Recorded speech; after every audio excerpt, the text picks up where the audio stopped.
Saudara, terima kasih Anda masih bersama kami dalam Berita Banten. Bagi Anda yang baru saja bergabung, kami hadirkan kembali 3 berita utama hari ini. Dampak ombak besar, wilayah Teluk Pandeglang kembali dipenuhi sampah.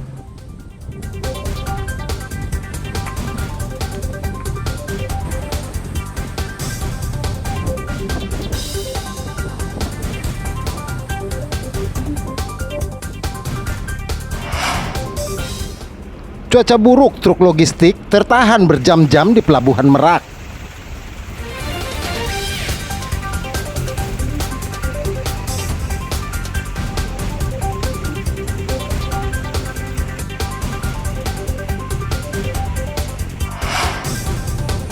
Tempat pembuangan sampah di Kota Tangerang disulap menjadi bahan bakar.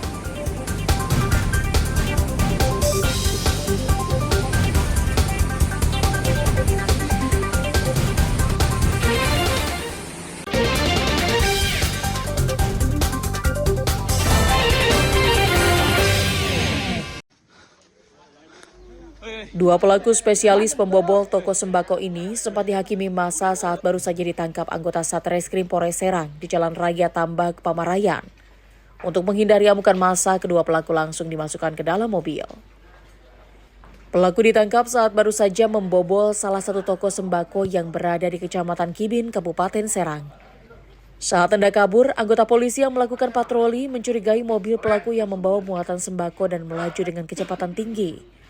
Saat dikejar, mobil pelaku terus menambah kecepatan hingga akhirnya oleng dan terperosok ke pinggir jalan. Dari 3 pelaku anggota komplotan, 1 pelaku berhasil kabur.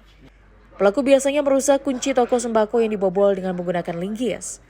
Setelah dijual ke penadah, uang hasil kejahatan biasanya dibagi rata oleh pelaku. Berapa kali Pak membobol ini Pak? Ras, baru 1 kali ini. Berapa orang kemarin Pak? 3 orang. 3 orang. Caranya gimana Pak? Pakai apa, ngebobolnya pakai apa? Pakai linggis kecil.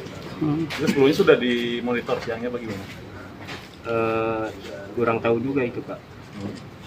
Rencananya barang mau dijual kemana nih Pak? Saya kurang tahu kalau masalah barang mau ngejualnya. Selain menangkap 2 pelaku, polisi juga menyita barang bukti hasil kejahatan berupa rokok, beras, minyak, dan mobil yang digunakan pelaku. Sebelum melakukan pencurian, komplotan ini biasanya mengawasi sekitar lokasi pada siang harinya dan melakukan pencurian pada dini harinya. Pada saat kami melakukan patroli mobil, Stesmob mencurigai ada kendaraan yang melaju cepat dengan membawa beberapa sembako. Setelah kami memberhentikan, yang bersangkutan kabur, dan kami berhasil mengamankan dari 3 pelaku 2 orang yang diamankan. Untuk modusnya sendiri gimana Pak? Komplotan ini Pak? Yang pertama, modusnya pelaku ini mengintai toko-toko warung-warung sembako, di mana setelah itu bisa dilakukan pencurian, mereka membawanya di depan menggunting dengan gunting gajah. Saat ini polisi masih mengejar 1 pelaku lain yang kabur dan pelaku penadah barang hasil curian. Akibat perbuatannya, pelaku terancam 7 tahun penjara. Ariel Maranus dan Ahmad Sayuti melaporkan dari Kabupaten Serang.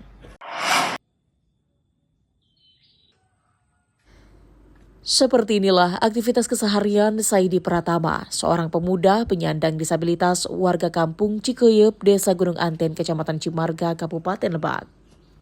Setiap hari, pemuda berusia 30 tahun ini disibukkan dengan membuat berbagai macam kerajinan tangan yang terbuat dari limbah tempurung batok buah kelapa.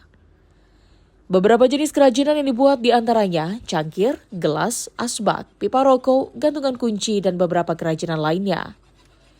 Sebelum dikreasikan, bahan baku batok kelapa ini terlebih dahulu dibersihkan dari serabut yang masih menempel dan dipotong dengan gergaji besi. Meski kedua tangan Saidi tidak seperti orang normal pada umumnya, namun ia tidak kalah cekatan dalam membuat berbagai jenis kerajinan tangan tersebut. Kemudian setelah terpisah menjadi 2 bagian, batok kelapa tersebut lalu dibentuk menjadi sebuah cangkir yang sangat cantik. Usaha kerajinan tangan dari batok kelapa ini dimulai setelah musibah yang telah merenggut kedua tangannya sejak beberapa tahun lalu akibat tersengat aliran listrik bertegangan tinggi saat dirinya tengah bekerja.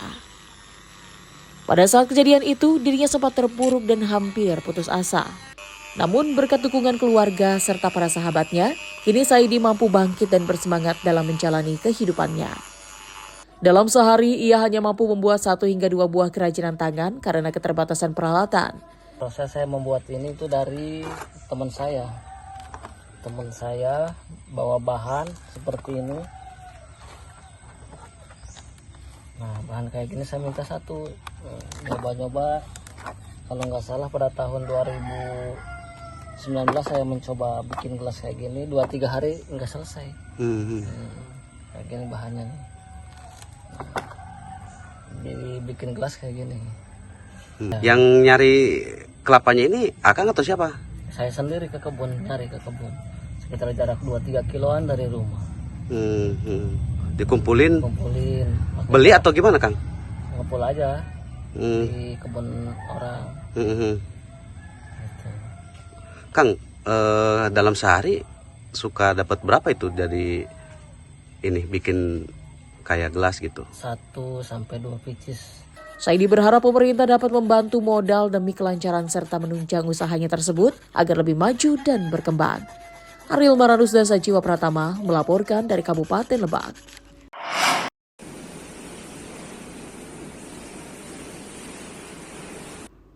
Sampah kerap kali menjadi persoalan di sejumlah daerah Indonesia, termasuk di Kota Tangerang.